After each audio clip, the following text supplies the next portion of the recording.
All right, now for possibly the most fun of the demos, we're actually going to start looking into some of the different features themselves. Actually, a great place to start will be from this homework completion. So in the last demo, we got to explore how, from a clinician perspective, from your account, you'll be able to create an assignment or an activity for your client. So on their end, what they're going to see now is under this homework completion bar, if you click on it, it will actually pop up and you'll be able to see the assignment that whether you assigned it directly or you collaborated about this in session, and now it pops up within their homework completion bar. So they can go in and they can click on this, and when they click on it, it actually pops up the title and the description you gave for that activity, and then each of the tasks or each of the features that you identified as a part of this activity also pop up as well. So they could click on any of these individual ones, they can start tasks, they can go through that activity, and once they're done and submit it, it will actually notify that this activity has been completed. So instead of just going through that straight through, we'll peek at each of these individual features from the dashboard itself. So continuing down, we'll go into the namesake feature, the storyline. You can see I went ahead and added a memory here. My firstborn son was born as one memory, but we can open up and we can see that down here we have our timeline. And so right now it's just one memory, so it hasn't started creating the whole timeline. And there's some other elements that we still have to edit and add and adjust here. But then the main thing on this page you'll notice is the add new memory bar in the upper right. And so a client will be able to come in, they'll click on this add new memory button, and it'll pop up. And at first you'll be able to add a title and description for that memory. So perhaps I might come in here. I already used a positive memory, so maybe for a more negative one, we could say my grandfather passed away. And in the description, I could share about what happened.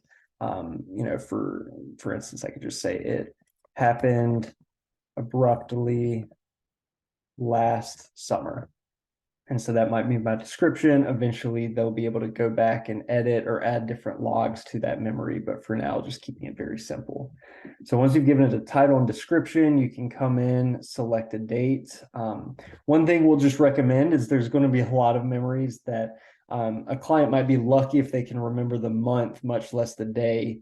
But just being able to just say, hey, in general, pick a general time when you think that happened. So I might just say, hey, I think that was kind of early in January 2019. So we'll just put it as January 1st here. Another neat area is you can come in and you can actually add their name. And so I might put Barry Merrill here, and I can list that person. So we have a drop down, so different types of people that might be in your life. And so you can select grandfather. And so that person's tile has now been created. So something that we're planning on doing with this is eventually when we get to the genogram feature, we'll actually be able to take anyone that's been identified in the storyline piece, and if you've added that person in the storyline, they'll also be able to pop up in the genogram. So it'll be able to cross-reference between those two features. So I'll press next. We'll have a drop down. You can select whatever emotion you want to add, or multiple emotions to that specific memory.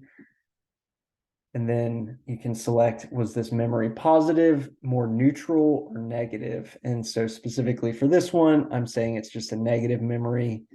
You can select level of impact. So 1, it wasn't super impactful. And then 10, this was really, really impactful for me. So I might say, hey, this was a death in the family. I might mark this as an 8 personally. Click next. And then we have a summary of this memory. So all the different elements that you've added to that specific memory. If you think it's all accurate, you can press submit. And then after loading, now this memory pops up on your storyline. And so you see the bars created. Again, over time, we're going to create different elements to where sizes change, colors change, you can filter, you can adapt. But right now, we just have the basic timelining feature in place. Now, if you come over, if you click on it, it'll also show the title pops up at the top, and then also the people involved. I didn't select an emotion, but the emotion selected here. So that's how you can really use the storyline feature. But I'll go ahead and exit out of that. You can also see that that memory pops up on the miniature version on the dashboard as well.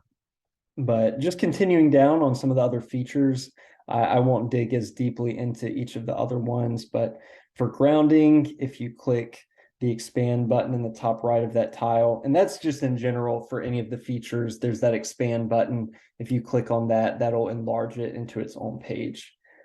So for grounding, we have some of these pre-created grounding exercises on here. And so if you go and you click on one, so breathing and body awareness, click on that, it will pop up the image of that exercise. You can click on start, it'll pop up that audio file. They can listen to it and then go through that task.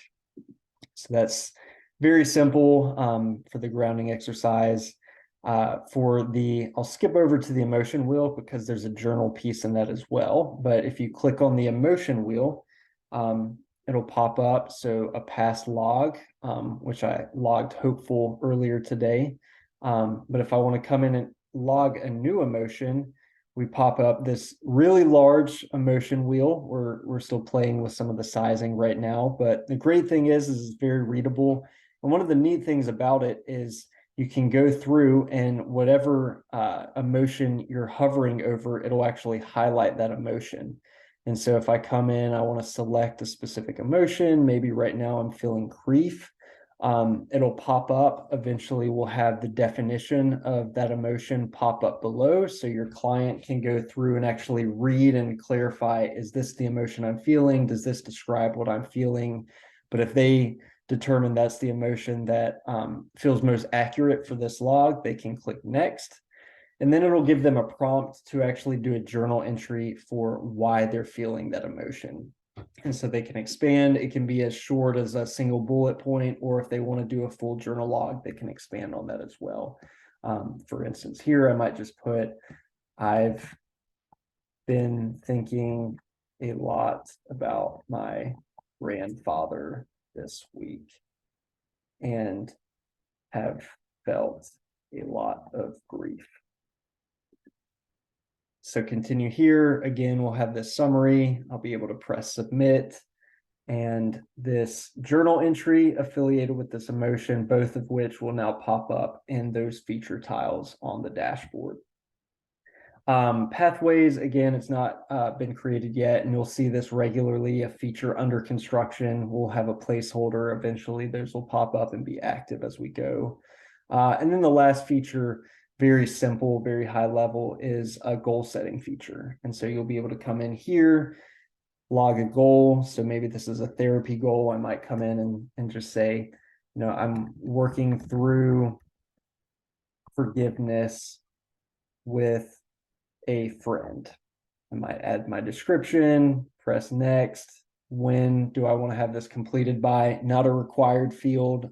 Some of these aren't things that you can have a specific timeline for, but it is an option. I'll press next, submit. Again, you might see this error sign pop up occasionally, but it's probably a small tweak on our back end. But that goal will eventually pop up within the goals field, and you'll be able to track those goals over time. So those are a lot of the main features in that we have available right now. But again, we'll be continuously adding to those week over week. Now, one final recommendation while I'm thinking about it for the homework completion piece. So something you'll notice, regardless of how many features we have on there, is there's never going to be enough features to match every single activity you want to encourage your client to engage between sessions. And so even if you don't have a feature that ties with an activity, go ahead and still log that activity. You don't always have to attach a specific feature to that activity, but it allows you to encourage your clients with any different mindset or behavioral shift that you want them to work on between sessions. So for instance, you might just have an activity that says, make sure you get 8 hours of sleep per night, or a generic activity that says, practice speaking this affirmation over yourself when you wake up each morning. So, get creative with especially that activity log piece. It can expand far beyond just the features within the storyline pilot, but we think it'll be a great centerpiece feature that we can expand on in a lot of different directions. Awesome.